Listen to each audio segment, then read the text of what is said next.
أعوذ بالله السميع العليم من الشيطان الرجيم. بسم الله الرحمن الرحيم. الحمد لله الذي هدانا لهذا وما كنا لنهتدي لولا أن هدانا الله لقد جاءت رسل ربنا بالحق. الصلاة والسلام على رسول المسدد المصطفى الأمجد المحمود الأحمد أبي القاسم محمد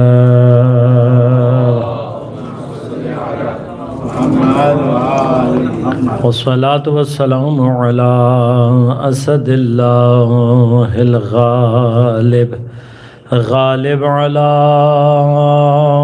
كل غالب علي بن أبي طالب. والصلاة والسلام على سيدة المعصومة المظلومة الطاهرة البتول بضعة الرسول فاطمة الزهراء سيدة نساء العالمين. والصلاة والسلام على الحسن المجتبى والحسين المظلوم وأهل بيته الطيبين الطاهرين المعصومين المظلومين المنتجبين المنتخبين لا سيما بقية الله في الأرضين روحي وأرواح العالمين لتراب مقدمه الفدا. ولعنة الله على أعدائهم أجمعين. أما بعد قال الله تعالى في كتابه الكريم بسم الله الرحمن الرحيم. إنا أعطيناك الكوثر فصل لربك وانحر إن شانئك هو الأبتر. صلوات پڑھیے گا. اللهم صل على محمد وآل محمد. مومنین کرام، سامعین محترم، عزیزان گرام قدر، عزاداران مظلومہ کونین، حضرت زہرا سلام اللہ علیہا کی مظلومانہ شہادت کے سلسلے میں برپا کی گئی ان مجالس میں سورہ مبارکہ کوثر کے حوالے سے ہماری گفتگو کا سلسلہ جاری ہے. میں نے آپ کی خدمت میں عرض کیا کہ اللہ تبارک و تعالی پیغمبر کو مخاطب کر کے فرما رہا ہے ان اعطیناک الکوثر، اے میرے حبیب ہم نے تمہیں کوثر کو اللہ نے ڈیفائن نہیں کیا، صرف یہ بتایا کہ ایک کثرت ہے، ایک ابنڈنس ہے، ایک زیادتی ہے جو ہم نے تمہیں عطا کی. یہ زیادتی اس کو اللہ اور زیادہ بیان کرنے کے لیے ایگزیجریشن مادہ جو اس کے اندر اللہ وزن استعمال کر رہا ہے وہ کیا ہے، یعنی وہ ابنڈنس جو دی ہے وہ بھی کیا ہے، ایک ایگزیجریٹڈ کیفیت کے ساتھ ہے، مبالغے کے ساتھ ہے. جیسے ہم کہیں تمہیں ہم نے بہت زیادہ دیا، زیادہ کا مطلب بھی زیادہ ہوتا ہے. جب آپ بہت کہتے ہیں تو زیادتی کو بھی بڑھا رہے ہوتے ہیں، یہ ہے ایگزیجریٹڈ فارم. لیکن کوثر کا جو لفظ ہے، کوثر کا جو وزن ہے، اس کو عربی میں یہ کہتے ہیں کہ آپ اس بہت زیادہ کو بھی بہت زیادہ کر دیں. میں نے پہلے دن بھی عرض کیا تھا کہ کوثر کے لفظ کے اندر جو کثرت ہے وہ انسانی عقل میں نہیں آ سکتی. اور دینے والی ذات کون ہے؟ پروردگار کی. تو جب پروردگار کسی کو زیادہ اور اس کیفیت کے ساتھ دے رہا ہے تو کتنا ہوگا یہ ہمیں نہیں سمجھ میں آتا. تو جب دینے والا سمجھ میں نہیں آ رہا تو لینے والا خود بخود ہمیں سمجھ میں نہیں آئے. اب یہ معاملہ اللہ اور نبی کے درمیان ہے. کیا ہے؟ یہ صرف دینے والا اور جو لینے والا ہے وہی بہتر طریقے سے جانتے ہیں کہ یہ کیا ہے. لیکن ہم نے خود سورہ مبارکہ سے اس بات کو ایک اندازہ لینا ہے کہ بالآخر یہ جو اللہ نے پیغمبر کو چیز عطا کی ہے کہ جس کے لیے خدا کہہ رہا ہے وَلَسَوْفَ يُعْطِيكَ رَبُّكَ فَتَرْضَىٰ، اے میرے حبیب ہم بہت جلد تمہیں ایک ایسی چیز عطا کریں گے فترضیٰ، تم راضی ہو جاؤ گے۔ اب پیغمبر کو جو چیز راضی کر رہی ہے وہ کیا ہے؟ کوثر۔ اور کوثر کیا ہے؟ اشارہ موجود ہے خود آیت کے سورہ کے اندر، ان شانئک ھو الابتر، جس کے پاس کوثر نہیں ہے ابتر وہ ہے۔ بس ہم نے کہا پیغمبر کو اس ابتر کی کیفیت سے نکالنے والی چیز کا نام کوثر ہے۔ اب یہ ابتر کیا ہے؟ یہ ابتر صرف بیٹوں کا ہونے کا مسئلہ نہیں ہے، یہ صرف نسل کا مسئلہ نہیں ہے، بلکہ مقام خاتمیت میں کہیں پر بھی کوئی ایسی چیز کہ جو مقام خاتمیت کو مکمل نہ ہونے دے۔ لکم فی رسول اللہ اسوۃ حسنہ۔ اب اللہ نے اپنے اس رسول کے اندر اسوہ حسنہ، یہ خاتمیت کا معنی، غور کیجئے گا، خاتمیت کا معنی یہ ہے، ایک معنی یہ بھی ہے کہ اللہ تبارک و تعالیٰ کے تمام اسماء اور صفات کی جو کامل ترین تجلی ہے وہ کائنات میں جس ذات سے ہوتی ہے وہ ذات گرامی حضرت پیغمبر اکرم صلی اللہ علیہ وآلہ وسلم کی۔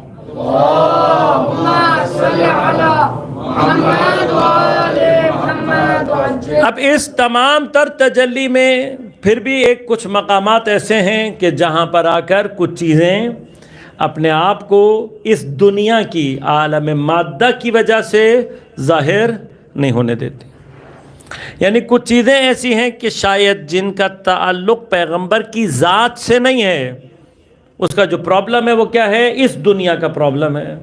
لہذا یہ جو ہمارا عالم ہے جس کو عالم دنیا کہتے ہیں، دنیا کا مطلب پست ہے۔ کیوں پست ہے؟ اس کو اس لیے پست کہا گیا کیونکہ یہ عالم اپنی کیفیات میں ٹائم اینڈ سپیس کانسٹرینٹ میں ہے۔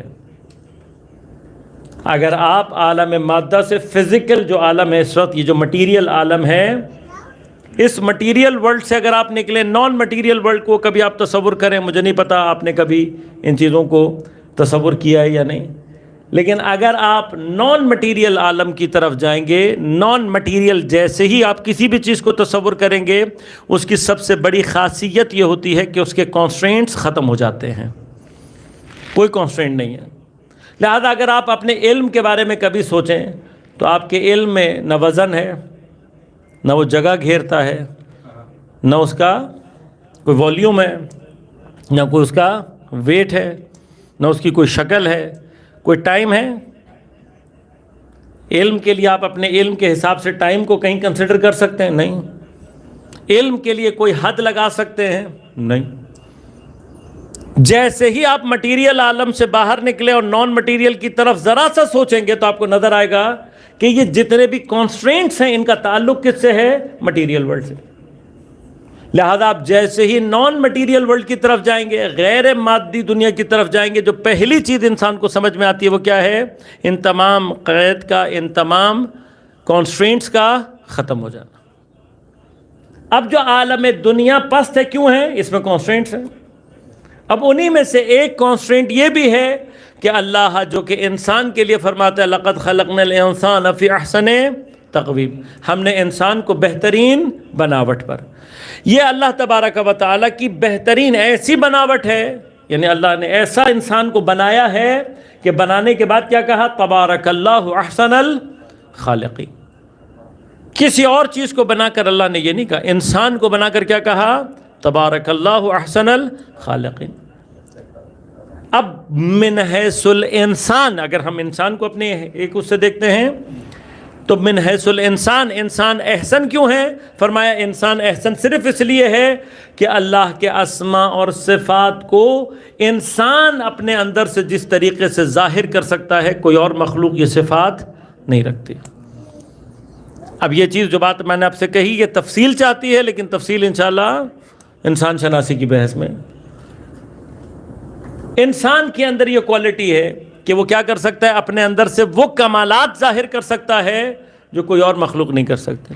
لہذا اگر آپ اپنے اطراف میں ذرا سی نظر ڈال کر دیکھیں گے، اللہ تبارک و تعالیٰ نے مخلوقات میں ایک سے ایک باکمال چیز خلق کی ہے، ان میں سے اکثر چیزوں کے کمالات کو ابھی تک ہم بھی پوری طرح سے سمجھ نہیں پائے ہیں، لیکن وہ جو کمال اس کے اندر ہے، آج سے 1000 سال پہلے بھی وہ وہی کر رہا تھا، 1 ملین سال پہلے بھی وہی کر رہا تھا، 1 ملین سال بعد بھی وہی کر رہا ہوگا۔ میں ایک چھوٹی سی اگزامپل دوں گا، مثلا مکڑی، اسپائڈر ویب بناتی ہے۔ اگر آپ کبھی اس کے اوپر ریسرچ جا کر پڑھیں تو آپ کو پتہ لگے گا کہ اسپائڈر کا ویب ابھی بھی دنیا میں جتنے کمپلیکیٹڈ میتھمیٹیکل اور جیومیٹریکل فارمولوں سے بنتا ہے، اس کو ابھی تک انسان پوری طرح سے سالو نہیں کر پایا۔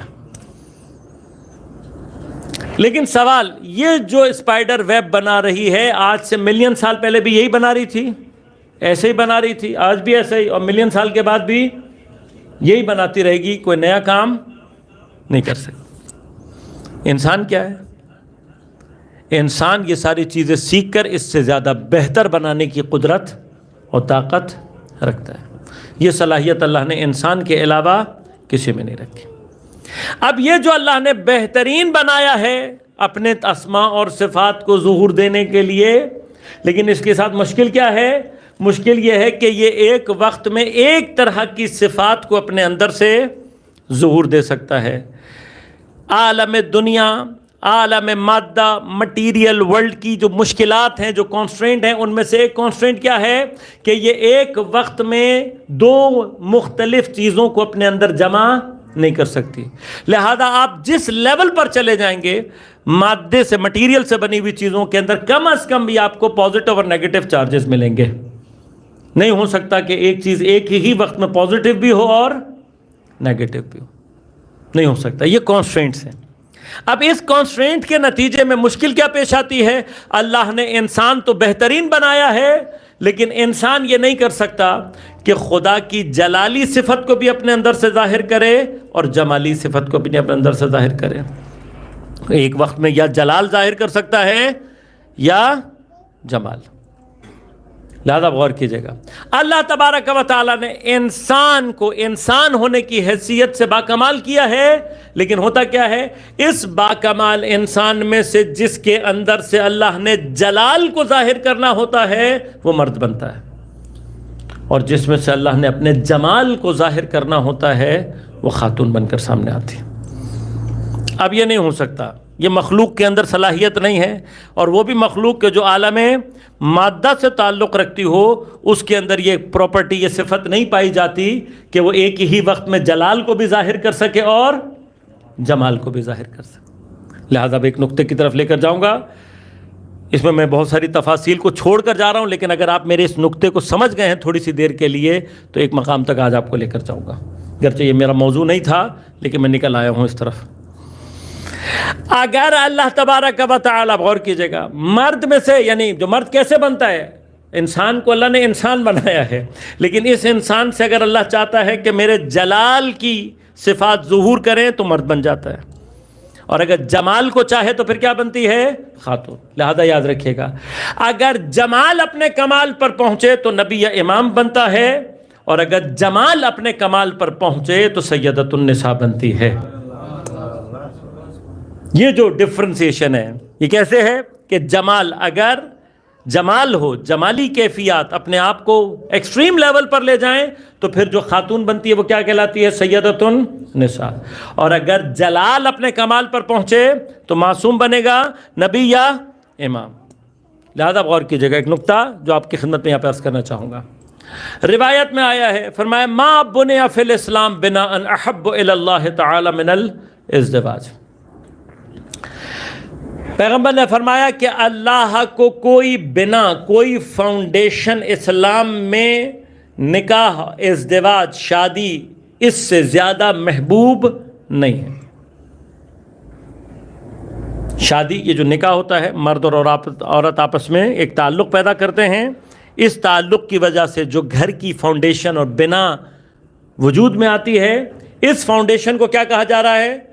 یہ اللہ کو سب سے زیادہ محبوب یہ ہے۔ خوب، اسلام میں مسجد کی بنا ہے یا نہیں؟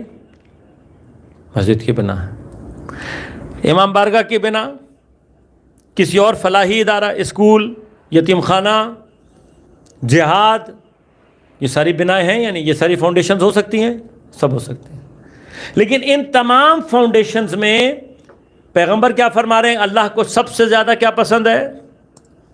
وہ بنا اور وہ فاؤنڈیشن جو کہ ازدواج کی، شادی کی صورت میں وجود میں آتے. لہذا ایک نقطہ خاص طور پہ آج کل جو ہمارے ہاں ماحول بن گیا ہے اس کی نسبت سے آپ کی خدمت میں عرض کرتا چلا جاؤں. آج کل ہم نے طلاق کو مذاق سمجھ لیا ہے. کوئی بات نہیں ہوتی وداؤٹ اینی ریزن، ایسے طلاق بانٹ رہے کرتے پھر رہے ہیں جیسے کوئی چیز ہی نہیں ہے. اس روایت کو ہمیشہ ذہن میں رکھیے گا. سب سے زیادہ محبوب بنا اللہ کو کون سی ہے؟ ازدواج. اور جب ہم یہ محبوب بنا بغیر کسی ریزن کے توڑ دیتے ہیں تو پھر ہاں آپ کی سب سے فیوریٹ چیزوں میں آ کے توڑ دوں، کیسا لگے گا؟ اور کوئی ریزن بھی نہ ہو، غلطی سے مجھ سے ٹوٹ جائے تو آپ شاید معاف کر دیں گے. ایک تو توڑوں اور پھر اسے کیا آنکھیں بھی دکھاؤں بغیر کسی عذر کے، بغیر کسی وجہ کے. اس لیے طلاق کو کیا کہا؟ کون سی طلاق؟ جو بغیر کسی ریزن سے مراد، جہاں پر کوئی شرعی ریزن نہ ہو. شرعی ریزن سے کیا مراد ہے؟ جس ریزن کو آپ خدا کے سامنے، قیامت کے سامنے کہہ سکیں کہ پروردگار اس وجہ سے میں نے یہ کام کیا. آپ کی وہ ایکسکیوز جو قیامت کے دن اللہ کے سامنے آپ اس کو پیش کر سکیں. اگر یہ نہیں ہے تو جب آپ طلاق کی طرف جاتے ہیں تو آپ کیا کر رہے ہوتے ہیں؟ ابغض الحلال، وہ حلال کے جو اللہ کو سب سے زیادہ کیوں ناپسند ہے؟ اس لیے کہ اس حلال کی وجہ سے جو بنا ٹوٹ رہی ہے وہ کیا ہے؟ اللہ کو سب سے زیادہ محبوب ہے. لہذا میاں بیوی کے درمیان ذرا سا چھوٹے چھوٹے معاملات، اب غور کیجئے گا، اس میں سب سے زیادہ قصوروار کون ہوتے ہیں؟ اطراف کے لوگ. یہ جو ہم سمجھتے ہیں نا کہ ہم اپنی بیٹی کو، اپنے بیٹے کو کہیں گے ہاں بھائی تو دے دے طلاق، میں تیرے پیچھے کھڑا ہوں، اس کا معنی کیا ہے؟ آپ خدا کی ناپسندیدہ ترین چیز کو کرنے کے لیے ہیلپ کر رہے ہیں. اور اس کے بعد اگر آپ یہ سمجھتے ہیں کہ خدا آپ کے ساتھ سختی نہیں کرے گا تو یہ آپ کی بھول ہے. لہذا بہت پاکستان میں بھی کئی جگہ ہاتھ جوڑ جوڑ کے ریکویسٹ کرتا ہوں کہ میاں بیوی کے معاملات کو ان کو خود حل کرنے دیں.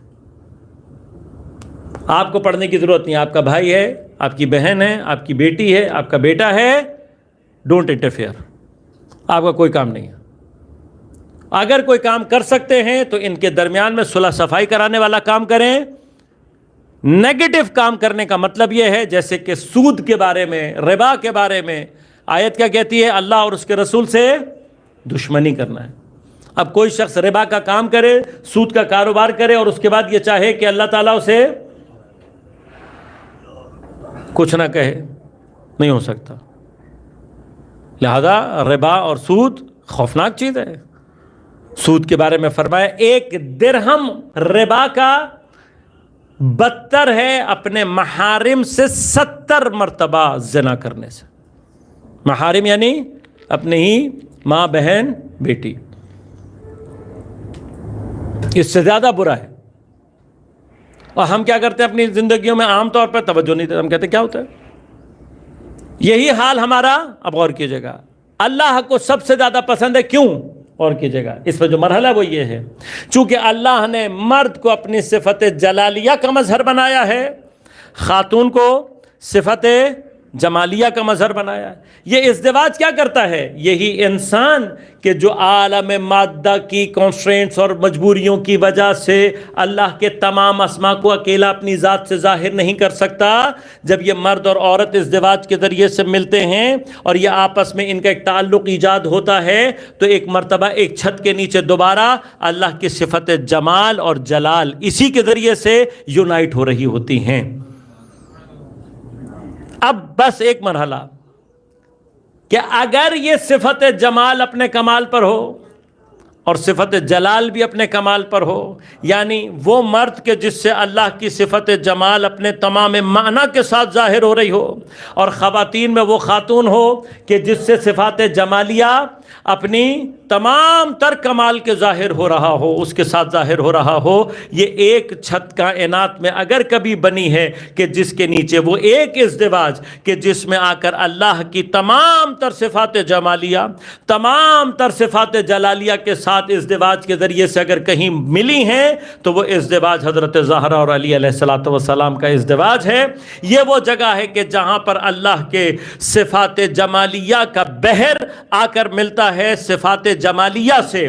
ایک دریا ہے کہ حضرت امیر المؤمنین جو ذات ہے کیا سے پروردگار کے صفات جمالیہ کے جلالیہ کا مظہر ہے، حضرت زہرا وہ بحر بے کراں ہیں کہ جو اللہ کے صفات جمالیہ کا مظہر ہیں۔ یہ دونوں بحر آ کر جس چھت کے نیچے ملتے ہیں اسے زہرا کا گھر کہتے ہیں، اور یہ وہ جگہ ہے کہ جہاں پر آ کر سورہ رحمان کی آیت کہتی ہے مرج البحرین یلتقیان۔ یہ وہ دو بحر ہیں، ایک طرف صفات جمالیہ کا بحر ہے، ایک طرف صفات جلالیہ کا دریا ہے۔ یہ دونوں دریا جب آ کر ملتے ہیں تو پھر یخرج منہما، لہذا جب اس کی تفسیر ائمہ سے پوچھی گئی کہ مولا اس سے مراد کیا ہے، فرمایا وہ بحر جو آپس میں آ کر ملتے ہیں، ایک بحر حضرت زہرا ہیں، ایک حضرت امیر ہیں۔ پس جہاں پر آ کر صفات جمالیہ پروردگار کے صفات جلالیہ کے ساتھ اپنے تمام معنی کے ساتھ ملتے ہیں تو پھر کمال جس لول و مرجان کے صورت میں ظہور کرتا ہے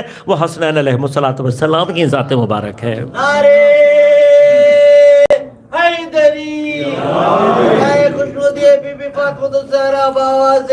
بلند صلوات اللہم صلی علی محمد۔ لہذا اب یہ عالم مادہ اپنے کانسٹرینٹس، اپنے مسائل کی وجہ سے کیا کرتا ہے؟ ظہور نہیں دینے دیتا۔ لہذا اب مقام خاتمیت کا مسئلہ نہیں ہے، لیکن مسئلہ کیا ہے؟ مسئلہ صرف یہ ہے کہ خاتم النبیین بالآخر جب انسانوں میں سے آئیں گے تو انسانوں میں سے ایک ہی وقت میں یا مرد ہوں گے یا خاتون ہوں گے۔ تو ابھی کانسٹرینٹ ہے نا، عالم مادہ کا کانسٹرینٹ ہے۔ اس خاتم کو کیا ہونا چاہیے؟ لکم فی رسول اللہ اسوہ حسنہ۔ اسوہ حسنہ کا کیا معنی ہوتا ہے؟ بزرگوار موجود ہیں، میرے سینئر بھی ہیں، قابل و فاضل بھی ہیں مجھ سے، ان کی خدمت میں بہرحال ایک جونیئر کی حیثیت سے مطالب عرض کر رہا ہوں، اور اس کیفیت کے ساتھ اور اس گزارش کے ساتھ کہ اگر کہیں پر اصلاح کا خداغا ماشاءاللہ فاضل اور بزرگوار ہیں، اکمل صاحب خدا ان علماء کی توفیقات میں اضافہ کرے، ان کی صحت و سلامتی کے لیے ایک مرتبہ بلند آواز سے درود پڑھیے گا۔ اللہم صلی علی محمد۔ علماء کی خدمت میں ایک واقعاً میں جونیئر سا طالب علم ہوں، اور ہمیشہ گزارش یہی ہوتی ہے کہ اگر کوئی مقام ایسا ہو کہ جہاں اصلاح ممکن ہو تو ضرور متوجہ فرمائیں۔ بس اب عالم مادہ کا کانسٹرینٹ کیا ہے؟ یہی ہو سکتا ہے نا، پیغمبر اسوہ حسنہ۔ اسوہ کسے کہتے ہیں؟ پریکٹیکل ایگزامپلس کو، ایک چیز جو آپ کو پریکٹیکلی گائیڈ کر سکے اسے اسوہ کہتے ہیں۔ اور اسوہ بھی کون سا ہے؟ حسنہ، بہترین۔ سوال، اگر کوئی خاتون کہیں پر آ کر یہ سوال کرے کہ جی ٹھیک پیغمبر محترم سب کچھ، لیکن خواتین کے لیے اگر پیغمبر کی ذات میں سے مجھے کچھ چاہیے، وہ مقام کہ جو مخصوص ہے خواتین سے، تو میں کہاں جاؤں؟ سوال ہے یا نہیں ہے؟ سوال ہے۔ پیغمبر کے مقام کے اعتبار سے کوئی مسئلہ نہیں ہے، یقیناً پیغمبر اپنے اندر تمام کمالات رکھتے ہیں، لیکن میں اگر سوال کروں کہ اگر کوئی خاتون یہ پوچھے آ کر کہ ٹھیک ہے مردوں کے لیے تو پیغمبر ہر اعتبار سے، بات ختم ہو گئی، لیکن اگر کوئی خاتون اپنے خاص زنانہ مسائل، خواتین کے خاص مقامات کے اعتبار سے یہ چاہتی ہو کہ پیغمبر اس کو کوئی گائیڈ لائن دیں، تو کیا مقام ہوگا؟ تو اس کا مطلب کیا ہوا؟ پیغمبر میں کمی نہیں ہے، پیغمبر میں کوئی چیز نامکمل نہیں ہے، لیکن بالآخر اس دنیا کا کانسٹرینٹ آیا یا نہیں آیا؟ کانسٹرینٹ آ گیا۔ اب اس کانسٹرینٹ کی وجہ سے کل میں نے مانا کیا تھا نا ابتر کا، امتر کا کیا مانا ہے؟ ابتر کا مانا ہے وہ چیز کہ جو نامکمل ہو جائے، اس کیفیت کے ساتھ کہ اس کی اپنی حیت، اپنی اصل شکل۔ اب پیغمبر کا اصل مقصد اللہ نے کسے بھیجا ہے؟ هو الذی بعث فی الامیین رسولا منہم یتلو علیہم آیاتہ ویزکیہم ویعلمہم الکتاب۔ اب پیغمبر پیدا ہی ہدایت کے لیے ہوئے ہوں، اور اگر کوئی خاتون یہ کہے کہ جی مجھے اپنے مسائل میں آپ سے پریکٹیکل چاہیے، تو کیا پیغمبر دے سکتے ہیں؟ نہیں دے سکتے. بس اب یہاں پر پھر سوال یہ پیدا ہو، اس مقام خاتمیت، اس اسوہ حسنہ کی منزل پر خواتین کے مسائل کو حل کرنے کے لیے یا تو پیغمبر خود کوئی ایسا کام کر کے دکھائیں جو ممکن نہیں ہے، یا کیا ہونا چاہیے، یا کوئی ذات ایسی ہونی چاہیے کہ جو خواتین میں جب وہ عمل کر کے دکھائے تو گویا وہی عمل پیغمبر کا عمل کہلائے، کہ اسے یہ کہا جائے کہ یہ جو کام اس نے کیا ہے یہ کام کون کر رہے ہیں؟ گویا خود پیغمبر اکرم صلی اللہ علیہ وآلہ وسلم کر رہے ہیں. لہذا کل بھی اشارہ کیا تھا کہ یہ جب پیغمبر کہتے ہیں فاطمہ تو بضعۃ منی، فاطمہ میرا ٹکڑا ہے، تو میرے ٹکڑے سے مراد باپ کی نسبت بیٹی ہونا نہیں ہے، بلکہ یہ ٹکڑا بنیادی طور پہ خاتمیت اور نبوت کا ٹکڑا ہے. کون سا ٹکڑا ہے؟ یہ وہ ٹکڑا ہے کہ اگر اس کو خاتمیت سے نکال دیا جائے، نبوت سے نکال دیا جائے تو مقام خاتمیت ابتر رہ جاتی ہے، نامکمل رہ جاتی ہے. لہذا جس جہت سے بھی آپ کے ذہن میں مقام خاتمیت اور مقام نبوت میں یہ کیفیت آئے گی، مثلا آپ کے ذہن میں یہ سوال آیا کہ بھائی پیغمبر تو مرد ہیں، اگر کوئی خاتون اپنے لیے رہنمائی چاہے پیغمبر سے تو کیا ہوگا؟ تو میں نے کل آپ کی خدمت میں عرض کیا کہ کوثر کا کمال یہ ہے کہ جہاں پر بھی مقام خاتمیت اور نبوت میں کوئی نامکمل کیفیت آ رہی ہوگی، کوثر کا کام ہے کہ اسے اس سے باہر نکالے. لہذا اب جیسے ہی یہ مقام آیا وہاں پر سیدہ بضعۃ منی بن کر سامنے آ گئیں، کوثر بن کر سامنے آ گئیں. لہذا خود پیغمبر کی حیات میں بھی جب خواتین مراجعہ کرتی تھیں پیغمبر سے خاص مسائل کی طرف، تو آپ حضرت زہرا کے دروازے پر بھیج کر یہ بتاتے تھے کہ میرا اسوہ حسنہ مکمل نہیں ہوتا اس کوثر کے بغیر. لہذا تمام مقامات میں جہاں جس جگہ سے آپ کے ذہن میں یہ مرحلہ آئے گا وہاں پر کوثر کا کمال کیا ہے؟ اس ابتریت، اس نامکمل ہونے والی کیفیت کو ختم کرنا. بس ایک مرحلہ اور عرض کروں گا، کل میں نے انشاءاللہ گفتگو کو اپنے منطقی نتیجے تک پہنچانا ہے، لہذا ایک مرحلہ آج میں ذرا تیزی کے ساتھ آپ کی خدمت میں عرض کروں گا. اللہ تبارک و تعالیٰ نے، کل بھی میں نے عرض کیا تھا کہ اللہ تبارک و تعالیٰ نے جیسے تمام انبیاء کی اولاد میں ایک افتخار رہا ہے کہ کسی بھی نبی کی نسل سے نبوت کا سلسلہ چلے، یہ ایک افتخار ہے، اسی طرح سے یہ افتخار کا حصہ رہا ہے کہ اللہ کسی نبی کو صاحب شریعت قرار دیتا ہے، کسی کو اللہ صاحب معجزہ قرار دیتا ہے، کسی کو اللہ صاحب کتاب قرار دیتا ہے، کسی کو اللہ صاحب صحیفہ قرار دیتا ہے. یہ سب کیا ہیں؟ اپنی جگہ پر مقامات. لہذا ہر نبی اس اعتبار سے بالآخر مقام فضیلت ہے. اولی العزم ہونا، صاحب کتاب ہونا، صاحب شریعت ہونا، صاحب صحیفہ ہونا، یہ سب کیا ہیں؟ مقامات. بعض انبیاء ایسے ہیں کہ گرچہ مقام خاتمیت پر نہیں ہیں لیکن صاحب کتاب بھی ہیں، صاحب شریعت بھی ہیں، صاحب معجزہ بھی ہیں، اور اولی العزم بھی ہیں، اور صاحب صحیفہ بھی. عام طور پر ہمارے اور آپ کے ذہنوں میں شاید یہ گمان ہوتا ہے کہ اللہ نے جس کو کتاب دی اس کو صحیفہ نہیں دیا، جس کو صحیفہ دیا اس کو کتاب نہیں دیا. شاید صحیح ہے، بطور مجموع شاید صحیح ہے، لیکن ان کے درمیان میں حضرت موسیٰ وہ نبی ہیں کہ جن کو اللہ نے کتاب بھی دی ہے اور صحیفے بھی عطا کیے. خوب اب صحیفہ کیا ہوتا ہے اور کتاب کیا ہوتا ہے زیادہ تفصیل میں نہیں جاؤں گا، لیکن اگر اللہ کسی نبی پر کوئی آیات کو اپنی نازل کرے کسی ایک خاص کیفیت کے ساتھ تو وہ کتاب کہلاتی ہے. مثلا 4 کتابیں، توریت، زبور، انجیل اور قرآن، یہ کتاب ہے. اس کے علاوہ صحیفہ کیا ہوتا ہے؟ صحیفہ کتاب جتنا ڈیٹیلڈ نہیں ہوتا. Some special instructions in short forms, یہ کیا کہلاتی ہے؟ صحیفہ. کتاب سے ہٹ کر کوئی اسپیشل انسٹرکشن اگر دی جائے یہ کیا کہلاتی ہے؟ صحیفہ. صحیفہ اللہ نے بہت سارے انبیاء پر نازل کیا، لہذا کتب ایک الگ بحث ہے، کتابیں ایک الگ بحث ہے، صحیفہ ایک الگ بحث. لہذا بعض ریلیجن میں بعض کتابوں کی طرف آسمانی ہونے کے اشارات ملتے ہیں لیکن ہمارے پاس سند نہیں ہے، لہذا ہم ان کو آسمانی نہیں کہتے، لیکن پاسبلٹی ہو سکتی ہے. کس کیفیت میں ہم کہیں گے نہیں یہ جن کو آپ آسمانی کتاب کہہ رہے ہیں کہ کتاب نہیں ہوگی، یہ کیا ہوں گے؟ صحیفے. مثلا ہندوؤں میں ان کی وید جو کتابیں ہیں ان کے بارے میں ان کا کہنا یہ کہ کیا ہیں؟ یہ آسمانی ہیں، الہامی کتابیں. ہم یہ نہیں کہتے، ہم کہیں کتاب کہنے کے لیے ہمیں سند چاہیے، لہذا ہم یہ نہیں کہہ سکتے. لیکن اگر احتمال دیا جا سکتا ہے تو احتمال کیا ہوگا؟ امکان کس چیز کا ہوگا؟ کہ یہ صحیفے رہے ہوں گے جو آپ ان کے درمیان میں کیا کہلا رہے ہیں؟ آسمانی کتابیں. یہ ایک احتمال ہے، اس سے آگے یقین کی صورت میں ہم کچھ نہیں کہہ سکتے. لیکن اگر مثلا محشر کے دن ایک سوال یہ پیدا ہو جائے کہ ہاں بھئی انبیاء کے جب فضائل بیان ہوں گے تو حضرت موسیٰ پر کتاب تورات سب جانتے ہیں، اور سورہ مبارکہ اعلیٰ کی آخری آیت صحف ابراہیم و موسیٰ، حضرت موسیٰ کو اللہ نے کتاب بھی دی ہے اور صحیفہ.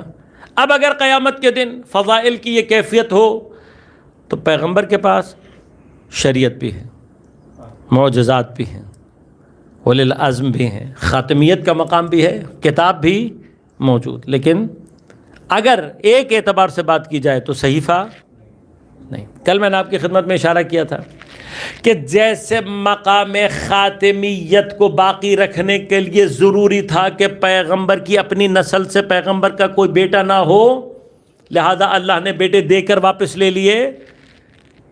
کیوں؟ اگر پیغمبر کے دنیا سے جاتے وقت کوئی بیٹا ہوتا تو پھر مقام خاتمیت کو بچانا مشکل ہوتا. اس طرح کی کیفیات کو اگر آپ کبھی اور کسی اور اعتبار سے ڈسکس کرنا چاہیں یا سمجھنا چاہیں تو خاص طور پر امام جعفر صادق علیہ الصلوۃ والسلام کے دور میں اس طرح کے مسائل پیش آئے، یا بعض دیگر ائمہ کو یہ مشکلات دیکھنی پڑی کہ جہاں پر اگر ان سے کوئی عمر میں بڑا تھا تو اس کو کیا کہا گیا کہ چونکہ یہ عمر میں بڑا ہے لہذا امام یہ ہوگا، جبکہ امامت کا تعلق بڑے اور چھوٹے ہونے سے نہیں ہے.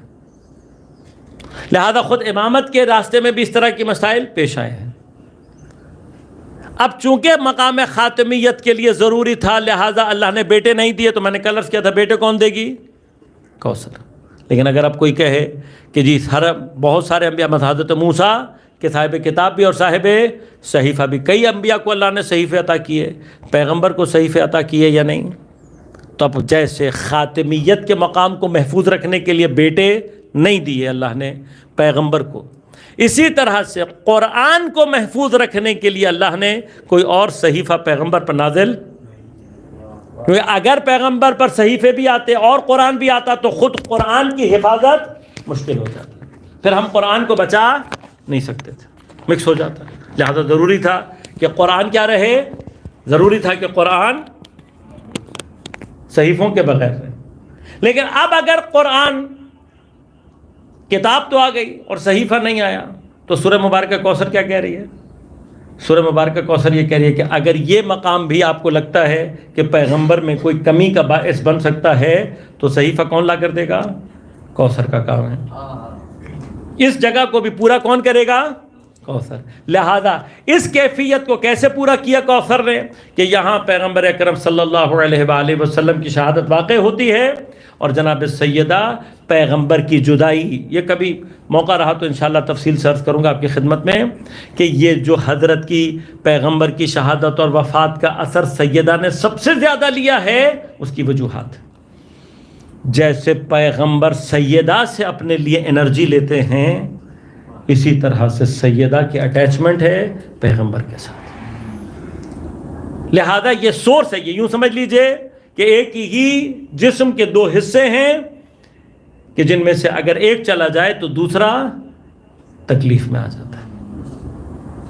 سیدہ کی اٹیچمنٹ پیغمبر سے تکملہ کی کیفیت میں ہے، یعنی خاتمیت کو مکمل کرنے والا. جب اصل خاتمیت جائے گی تو اس کے اوپر جو کیفیت ہے وہ خود بخود شدید ہوگی.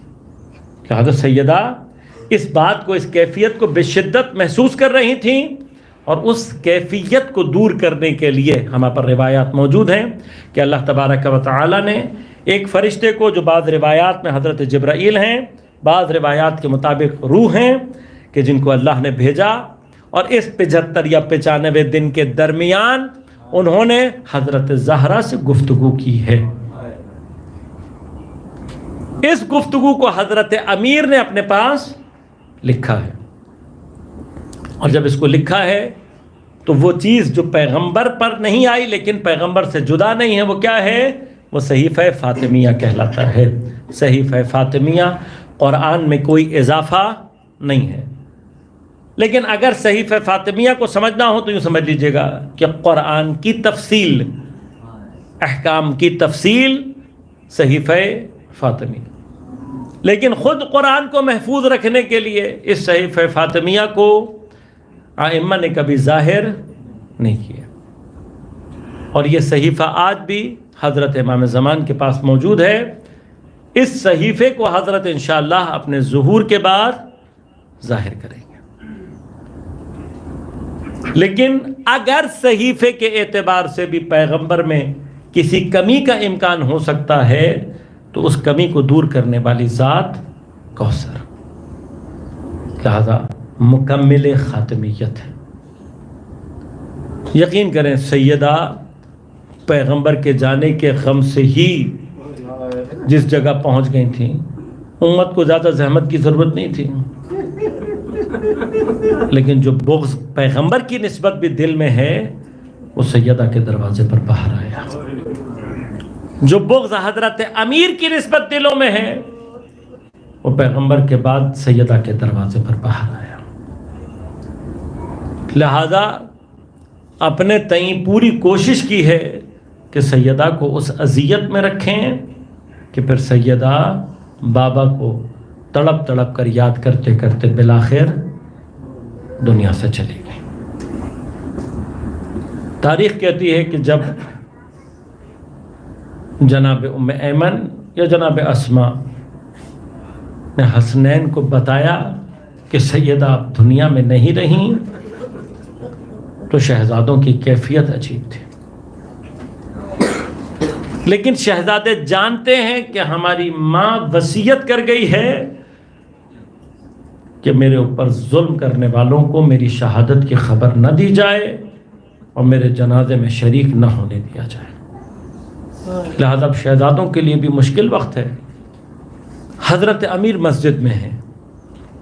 عزیز و روایت ملتی ہے کہ دونوں شہزادے اس کیفیت میں مسجد میں داخل ہوئے ہیں کہ سروں پر عمامے نہیں تھے، پیروں میں جوتے نہیں تھے، گریبان کھلے ہوئے، بال پریشان۔ شاید اصحاب پیغمبر نے بھی شہزادوں کو کبھی اس حالت میں نہیں دیکھا ہوگا، لیکن اپنے گلے میں اپنی آوازوں کو دبائے ہوئے ہیں تاکہ کسی کو معلوم نہ ہو۔ کہتے ہیں کہ بالکل آرام سے آ کر حضرت امیر کے کان میں اطلاع دی ہے۔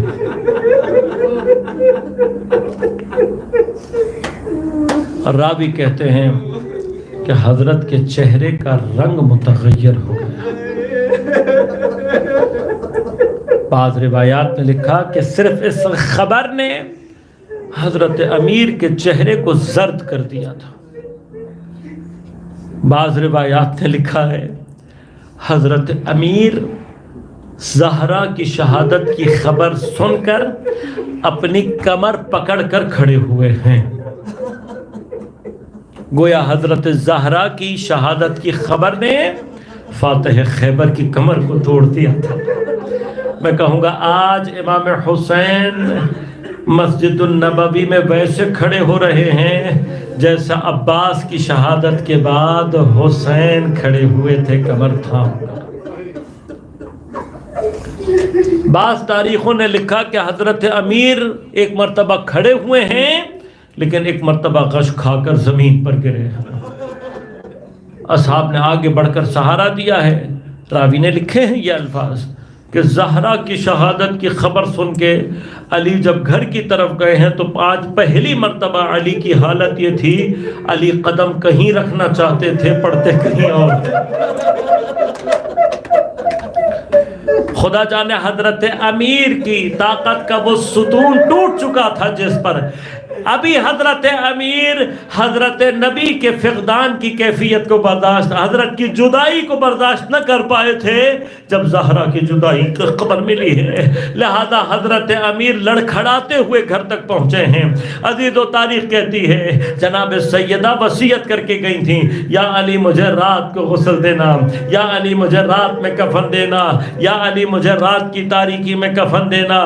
روایات نے لکھا ہے علی جب گھر آئے تو بچے حضرت سے لپٹ کر رونا چاہتے تھے، شاید خود حضرت امیر بھی رونا چاہتے ہوں گے، لیکن ایک مرتبہ حضرت نے اپنے بچوں کو سمجھانا شروع کیا کہ بچوں اپنی آواز کو دبا کر رکھنا، تمہاری ماں نہیں چاہتی تھی کہ ظالموں کو اطلاع ملے۔ مجھے نہیں معلوم عزیزو کہ اہل بیت اطہار کی قسمت اور نصیب کیا ہے، ارے زہرا جیسی ماں کا جنازہ ہے، لیکن زینب کو اور ام کلثوم کو رونے کی اجازت نہیں ہے۔ ارے اپنے گلے میں آوازوں کو دبا کر بچے روتے رہے۔ حضرت امیر نے مغرب کا وقت کا انتظار کیا، ارے مغرب کے بعد رات کی تاریکی میں حضرت امیر نے جناب زہرا کو غسل دینے کا انتظام کیا۔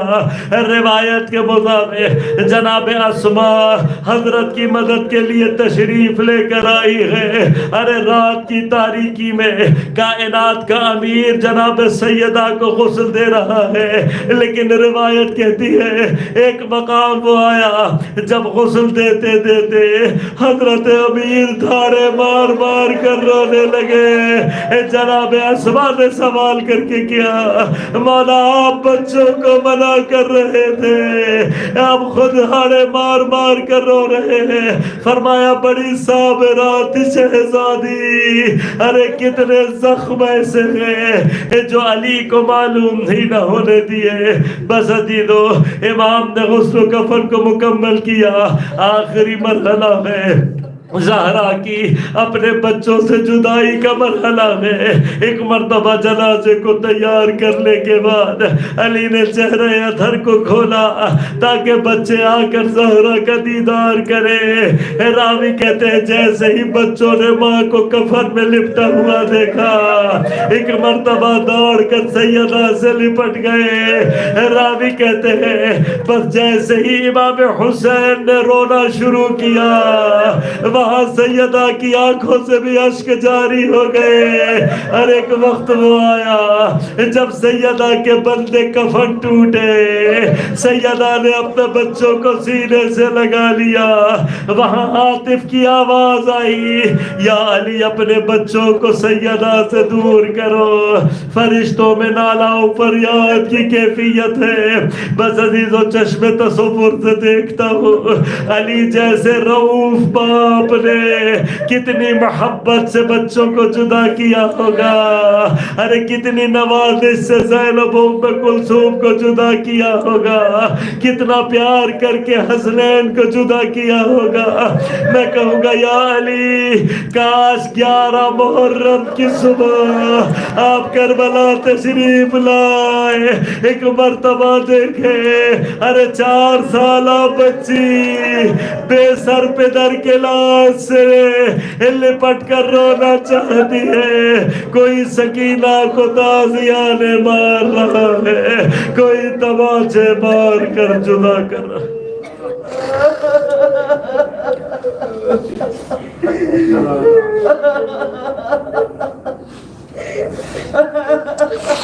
الا ولعنۃ اللہ علی القوم الظالمین وسيعلم الذين ظلموا أي منقلب ينقلبون۔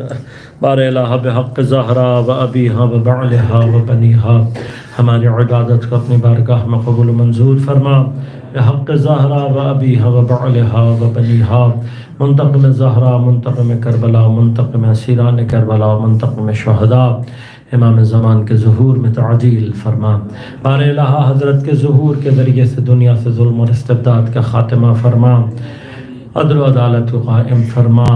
بار الہ جہاں جہاں مقاومت اسلامیہ باطل سے برسر پیکار ہے، بالخصوص فلسطین و لبنان میں، پارا چنار میں، بار الہ ان سب کو نصرت و کامیابی عنایت فرما۔